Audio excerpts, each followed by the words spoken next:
334।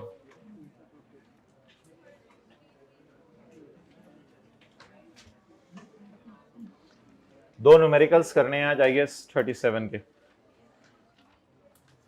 334। अच्छा, सुबह सुबह आते ही हमने क्या किया था, बैलेंस शीट और P&L के डिस्क्लोजर्स के नाम लिखे थे। उसके बाद हमने क्या किया था, डायरेक्टर के 2 डिस्क्लोजर और एसोसिएट्स और रिलेटेड पार्टीज के 5-6 डिस्क्लोजर। उसके बाद हमने करंट एसेट्स के अंदर आके डेटर्स और शॉर्ट टर्म लोन्स के भी 5-6 डिस्क्लोजर पढ़े हैं। बस ये किया हमने, तो रिलैक्स रहें।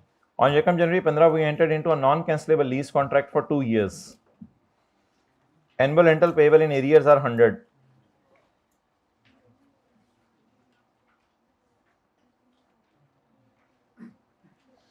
On January 15, we entered into non-cancelable lease contract on January 15, 9 a.m. On January 15, 9:30 a.m.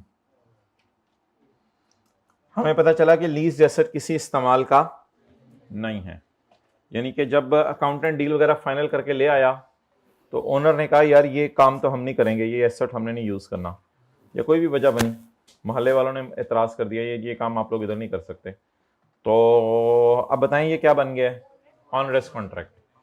क्योंकि अब नो यूज का मतलब है फ्यूचर इनफ्लो 0 है और फ्यूचर आउटफ्लोस 100 है। लेकिन हमने किसी सवाल में पढ़ा था कि इफेक्ट ऑफ डिस्काउंटिंग इज इमैटीरियल, इसलिए हमने 3 लाख को डिस्काउंट नहीं किया था। लेकिन ऐसा नहीं होता, डिस्काउंटिंग होती है। एग्जाम्पल 13 भी इसी जैसी थी, लेकिन एग्जाम्पल 14A ज्यादा अच्छी है क्योंकि उसमें क्या दे रहे हैं, हमें डिस्काउंट रेट दे रहे हैं। तो बिल्कुल सऊदी किंग वाली कैलकुलेशन में करने लगा हूं, लेकिन साथ साथ पेमेंट करेंगे। सऊदी किंग वाली कैलकुलेशन करने लगा हूं, साथ साथ पेमेंट करेंगे। लेकिन मैं उस तरह नहीं करा जिस तरह सऊदी किंग में करते थे कि प्रोविजन को मैं यहां चलाऊं और ब्रैकेट में कहूं इतना टाइम हो गया, इतना टाइम हो गया। उस तरह नहीं करेंगे सऊदी किंग वाली कैलकुलेशन, क्योंकि इसमें साथ साथ कैश की पेमेंट आ रही है। तो इंस्टेड ऑफ स्टेटमेंट फॉर्म बेहतर है टी अकाउंट की फॉर्म में कर लें। तो प्रोविजन का अकाउंट बनाएं, प्रोविजन फॉर ऑनरस कॉन्ट्रैक्ट, और बिल्कुल उसी तरह कि सऊदी किंग को पैसे देने हैं 100 करके, या फिर डिसमेंटलिंग की जिस तरह कैलकुलेशन होती थी।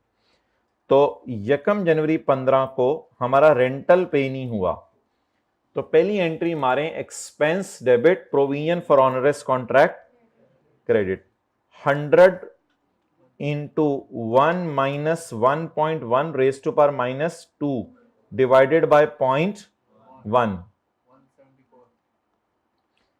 ये वाला 100 भी इधर आ गया, ये वाला 100 भी इधर आ गया। सऊदी किंग वाली कैलकुलेशन आसान थी और डिसमेंटलिंग वाली भी आसान थी, क्योंकि उसमें एक फिगर को 2 साल पीछे बुलाना होता था।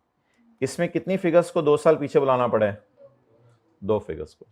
तो बस ठीक है, expense debit provision for onerous contract credit. अब इसके बाद जो बाकी इंपैक्ट है वो, अब आपने आरओयू लीज लायबिलिटी वाली एंट्रीज नहीं करनी, अब बाकी इंपैक्ट ऑफ फाइनेंस कॉस्ट में डालना शुरू कर दें। तो प्रोविजन को ऐसा ऐसा बढ़ाएं ताकि 200 तक पहुंच जाए। प्रोविजन बढ़ाने की एंट्री जरा बताएं डिसमेंटलिंग में क्या होती थी, फाइनेंस कॉस्ट डेबिट। ये तो एडमिन उडमिन या अदर एक्सपेंसेस में ले जाइएगा, जो भी आपने लॉस रिकॉर्ड करना हुआ बेहतर अदर एक्सपेंसेस में ले जाइएगा।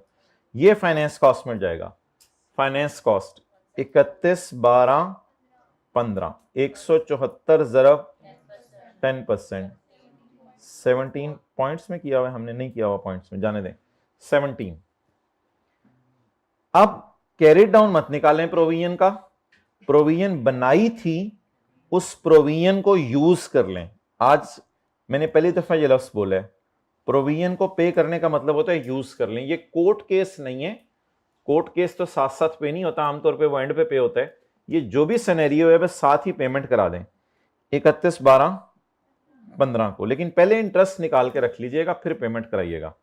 पेमेंट बताएं कितनी हो गई, 100 की। आप 3 एंट्रीज बता दें, एक्सपेंस डेबिट प्रोविजन क्रेडिट। एकदम इतना हैवी एक्सपेंस क्यों रिकॉर्ड कर लिया, 2 साल की पीवी निकाल के फौरन खर्चे में डालें, क्योंकि आपका कॉन्ट्रैक्ट क्या बन गया, ऑनरेस कॉन्ट्रैक्ट बन गया।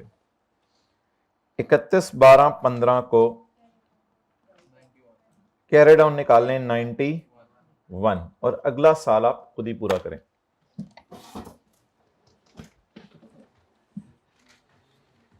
लीज का कॉन्ट्रैक्ट अगर ऑनरस बन जाए तो इस तरह डिस्काउंटिंग किया करेंगे पेपर में।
जी बताएं,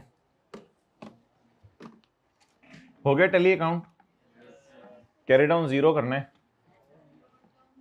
यकम जनवरी 16 ब्रॉड डाउन, लेकिन अगले साल पेमेंट तो 100 की है, अब क्या करें? Unwinding of discount.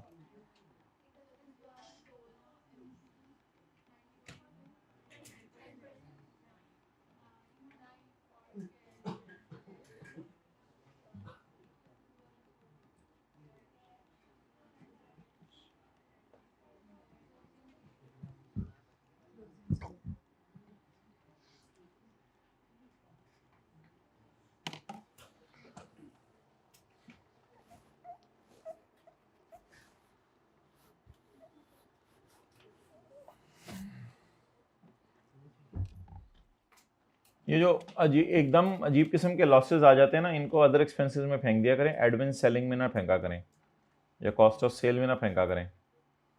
चाहे ये मशीन ही की लीज कैंसिल हो रही हो, कॉस्ट ऑफ सेल में ना फेंका करें। एकदम जो नागहानी किस्म के ऐसे फिक्स्ड एसेट बेचा लॉस आ गया, इम्पेयरमेंट लॉस आ गया, रिवैल्यूएशन लॉस आ गया, इनको एडमिन सेलिंग की बजाय अदर एक्सपेंसेस में फेंक दिया। एक्सपेंस डेबिट प्रोविजन क्रेडिट नहीं, आरओयू में नहीं डालना। आरओयू पहले, अगर ये लीज कॉन्ट्रैक्ट ना कैंसिल होता तो आरओयू डेबिट होता, लीज लाइबिलिटी क्रेडिट होता, और इंटरेस्ट डेबिट होके कैश क्रेडिट होता और लीज लाइबिलिटी डेबिट होती। तो ये फिर इस तरह की एंट्रीज बननी थी, फिर तो लीज की एंट्रीज थी।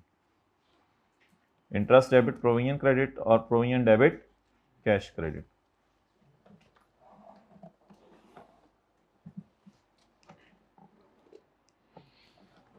अच्छा जी, स्टेटमेंट फॉर्म में बनाएं प्रोविजन का। नहीं, 0 एक्सपेंस फॉर द ईयर 174। नहीं, अनवाइंडिंग ऑफ डिस्काउंट 17। ना, यूज करें इस प्रोविजन को जिस लिए बनाया था। कैश तो नहीं लिखना प्लीज, यूज करें इसको। और क्लोजिंग 91। स्टेटमेंट फॉर्म में टी अकाउंट को बना दें।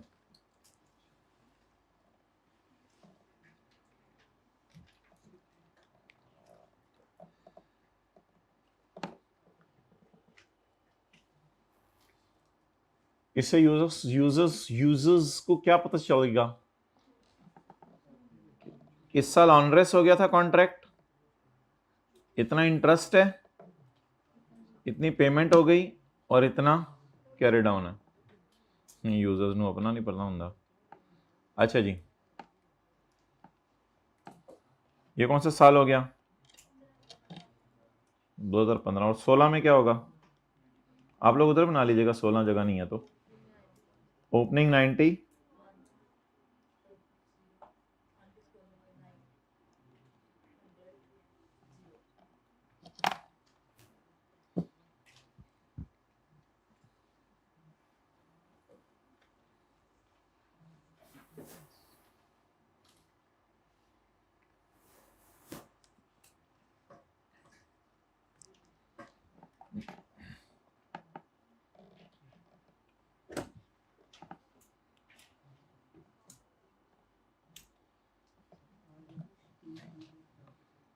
अच्छा जी,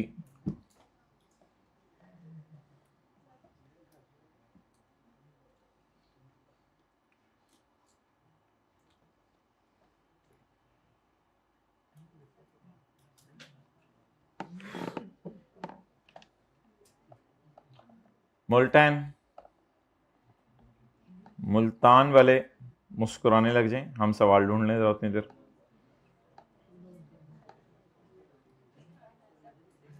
अब्दाली रोड,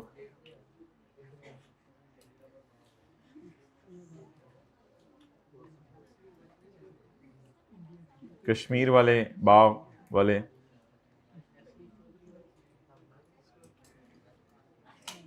गुजरांवाला, चंदा किला, और बोलें जल्दी, मशहूर मशहूर जगह, लाहौर मीनार पाकिस्तान। अच्छा जी, और एमनाबाद, बर्फी। अच्छा,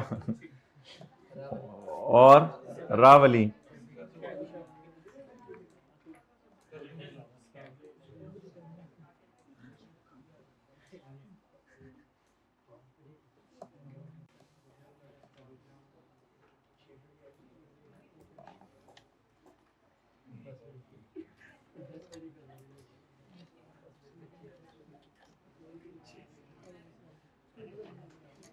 page 414।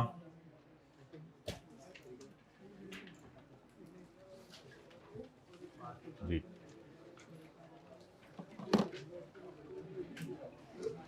Prepare the provisions note and P&L के एक्सट्रैक्ट्स। जज्बात में आके रशीद के पास भाग के चले जाएं, क्योंकि प्रोविजंस का नोट आ गया पहली दफा।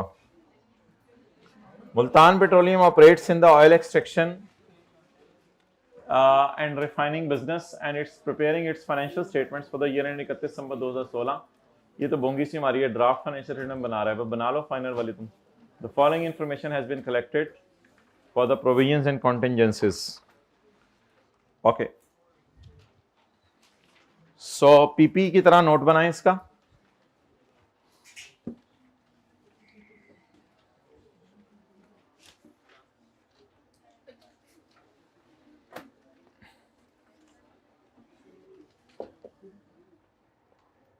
मुल्तान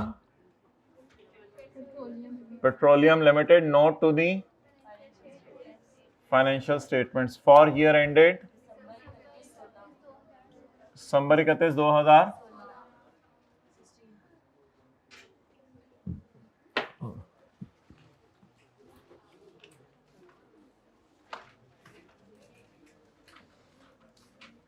देखें जी इधर, provision for dismantling, provision for court case and provision for onerous contract, provision for onerous contract, provision for dismantling, provision for court case and provision for office space was no longer required. तो इन लाइनों की वजह से मैं इस नतीजे पे पहुंचा हूं। अभी पता नहीं हो सकता इसमें प्रोविजंस ना बने, वो तो सवाल पढ़ के ही मुझे बताना चाहिए था, लेकिन मैं फिलहाल जरा फॉर्मेट खोल रहा हूं, बिग पिक्चर आपके सामने। तो provision for dismantling, provision for court case और provision for onerous contract. Opening asset में भी कुछ जाएगा, asset debit provision for dismantling credit, कुछ एक्सपेंसेस में भी जाएगा, कुछ फाइनेंस कॉस्ट में जाएगा और कुछ पे होगा और क्लोजिंग आएगा। तो डिसमेंटलिंग की एंट्रीज आपको शायद याद हो, asset debit provision, interest debit provision, provision debit cash credit. तो डिसमेंटलिंग की एंट्रीज तो आपको याद होंगी शायद। अच्छा इधर देखें, लॉयर कह रहा है कि आपके केस हारने का चांस ज्यादा है और आपको 10 मिलियन देने पड़ेंगे। बस नोट बन गया। और क्या आना है अब इसमें, मिसाल दे रहा हूं, और क्या आना है अब इसमें, और तो कुछ भी नहीं आना। एंट्री बोले, expense debit provision credit.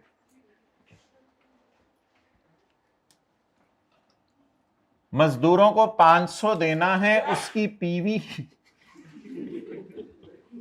What beautiful it is. I liked it.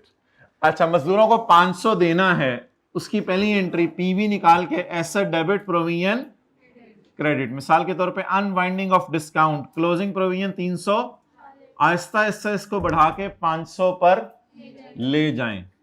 और प्रोविजन फॉर वारंटी का अकाउंट तो हम बनाते थे, अल्लाह का शुक्र है IAS 12 में, opening provision, expense for the year, warranties paid and closing provision, तो सारे अकाउंट्स हमने बनाए हुए हैं। अब मैं आपको 1-2 मिनट दे रहा हूं, आप ये फॉर्मेट बना लें और फॉर्मेट बनाने के बाद आप जो है सवाल पढ़ लें।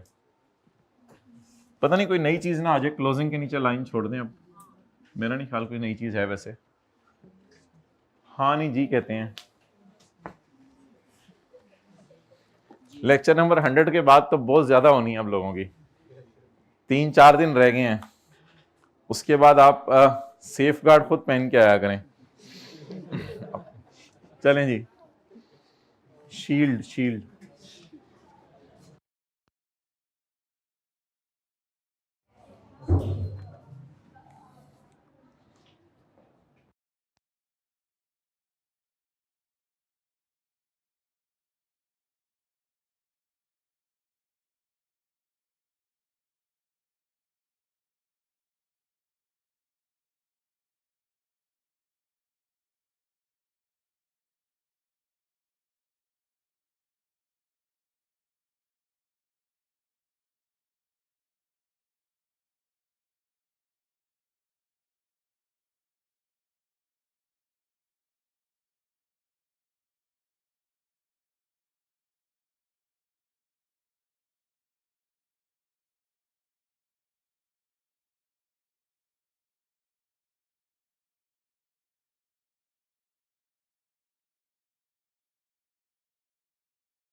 ओके, सॉरी यार, फाइनेंस कॉस्ट तो नहीं लिखना था ना, अनवाइंडिंग ऑफ डिस्काउंट, मुझे तो रास्ते में ख्याल आया। ठीक है, अभी लिखते हैं पहले फाइनेंस कॉस्ट, इसको कर लेंगे सही।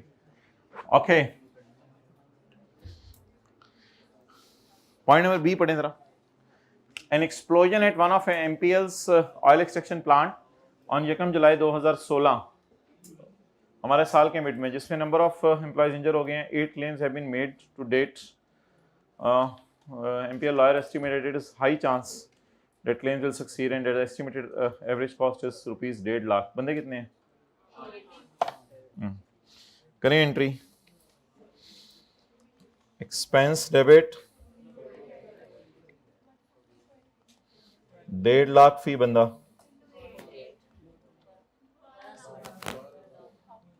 रुपीज इन, चलें ठीक है, हाँ जी बोलें, 1200। इसकी एंट्री करा दें, 1 मिनट, फिर आप लिख लीजिएगा। 1 मिनट, अरे भाई 1 मिनट इधर देखो, expense debit provision credit, entry बताएं। Expense debit provision credit means plus, expense debit provision credit.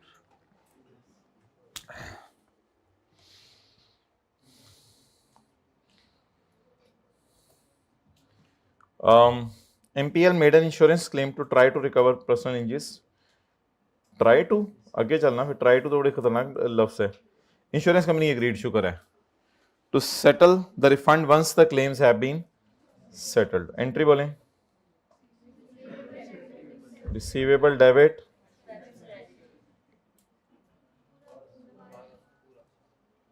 करें एंट्री।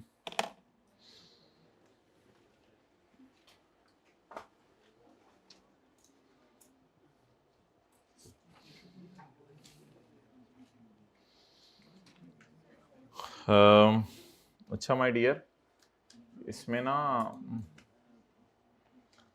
अब जरा P&L देखिएगा मैं कैसे बना रहा हूं। इसमें आप ये ना कहिएगा कि प्रोविजन के अकाउंट में जाकर एक्सपेंस को उल्टा दें, खुदा के लिए ये एंट्री प्रोविजन के अकाउंट में ना ले जाइएगा। अब किसी बच्चे के दिल में ये आ रहा है ना कि वहां जाके एक्सपेंस खत्म कर दें, नहीं नहीं नहीं, कि मैंने पहले 1200 रिकॉर्ड किए फिर इसको खत्म करें। प्रोविजन अकाउंट बस क्रेडिट करना है 1200 से। ये सारी एंट्री देखें, प्रोविजन अकाउंट क्रेडिट करना है कितने सौ से, बस बस प्रोविजन अकाउंट क्रेडिट करना है 1200 से, अब नहीं छेड़ना।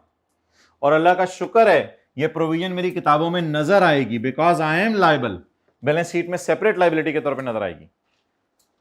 अब मैं P&L बनाता हूं, ये मैंने प्रोविजन क्रेडिट की है, अब P&L बनाते हैं। P&L में जाके एक्सपेंसेस में, अब देखें double entry, expense in P&L debit, expense in P&L debit and provision credit.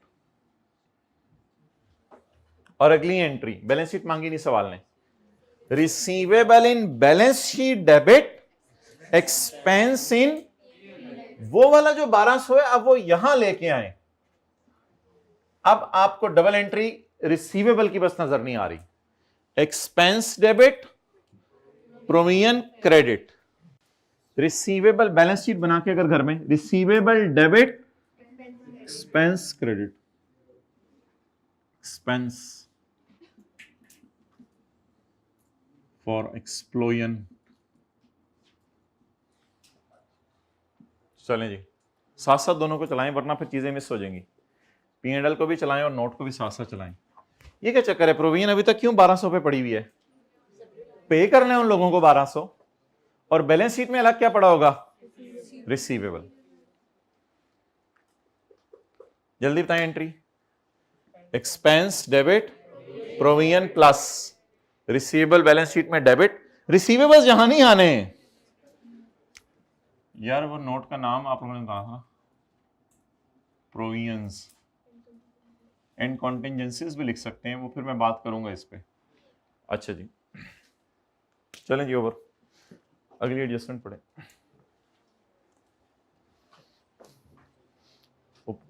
ऊपर वाली पढ़ लेते हैं पहले।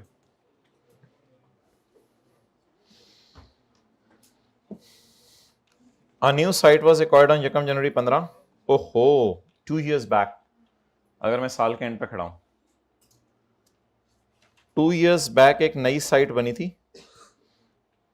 As a site for new oil refinery. Initial preparation work was undertaken at the site at start of 2015 and the oil refinery was completed and ready for use on 31 December 15।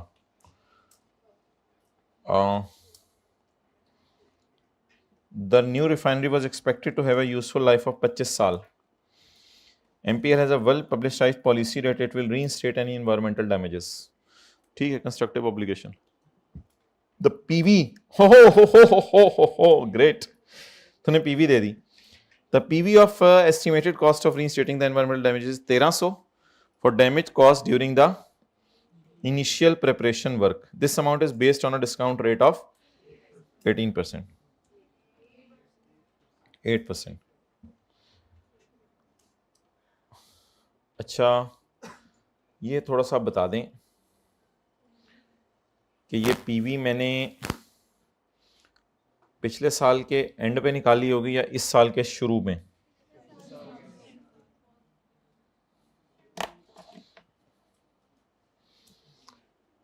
मेरी understanding है कि इसको ना opening ले लें, क्योंकि ये पिछले साल के आपने आखिरी दिन निकाली होगी, तो ये पिछले साल के आखिरी दिन निकाली होगी। बेहतर है इसको ओपनिंग ले लें इंस्टेड ऑफ कि आप जो है इसको फॉर द ईयर लें। अगर फॉर द ईयर ले लें तो भी एक्सेप्टेबल है, और अगर ओपनिंग ले लें तो भी एक्सेप्टेबल है। कोई ख़ास उसने बताया नहीं है, ज़्यादा हिंट इसी तरफ जा रहा है कि पिछले साल एसेट डेबिट हो गया है। अगर CWIP में था प्लांट तो रेडी फॉर यूज़ वाले दिन इसको मैंने PPE में शिफ्ट कर दिया होगा, तो जिस दिन मैंने PPE में शिफ्ट किया होगा उसी दिन प्रोविजन भी निकाली होगी, और ये PV है। तो वर्किंग नंबर इसको 1 कर दें फिर। अच्छा, वर्किंग नंबर 2 प्रोविजन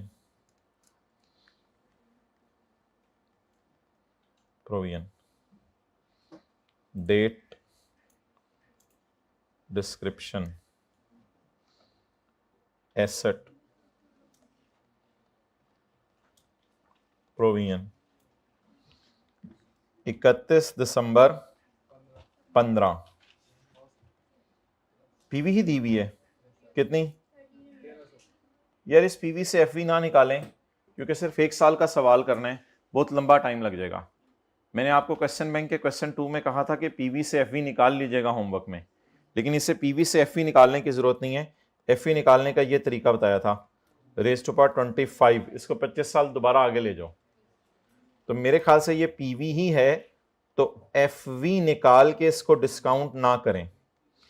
31/12/15 को ये एसेट की कॉस्ट में डाल दी होगी। एसेट की कॉस्ट मिसिंग है, एसेट की कॉस्ट मिसिंग है, वो अब मुझे सवाल में नहीं दी हुई। चलें प्रोविजन के अकाउंट को तो चलाएं।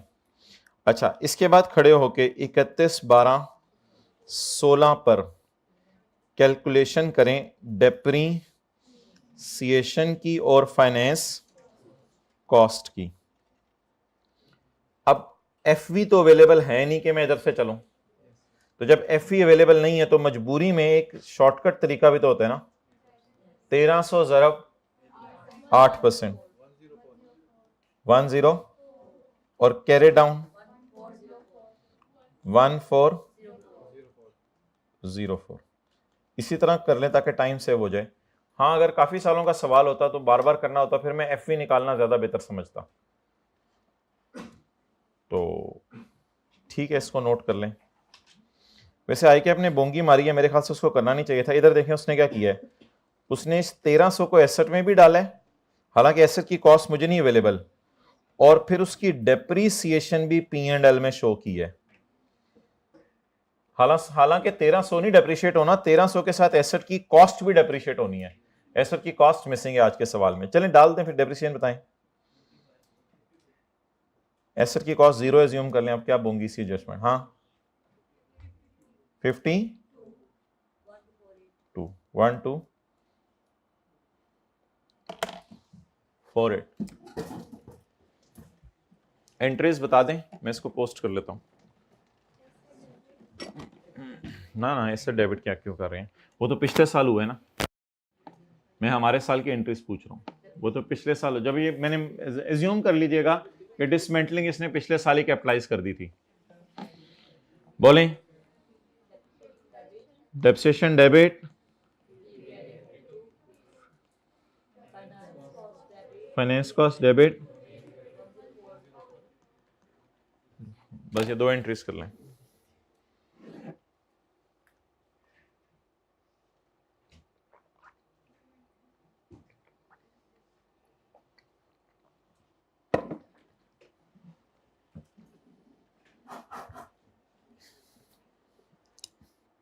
दो एंट्रीज के करने से पहले मुझे बताएं क्या करें। एक्सेलेंट। प्रोविजन अकाउंट का ब्रॉड डाउन लिखें। कितना है प्रोविजन अकाउंट का ब्रॉड डाउन? पिछले साल क्या एंट्री हुई होगी? Asset debit provision. तो प्रोविजन में कितना बैलेंस आ रहा है ओपनिंग? 1300। अब मुझे नहीं पता, मैंने सोल्यूशन में इसको एसेट में डाला हुआ है। अब दो ऑप्शंस है, मैंने कहा दोनों एक्सेप्टेबल हैं। जिसने यहां डालना है 1300 वो यहां डाल दे।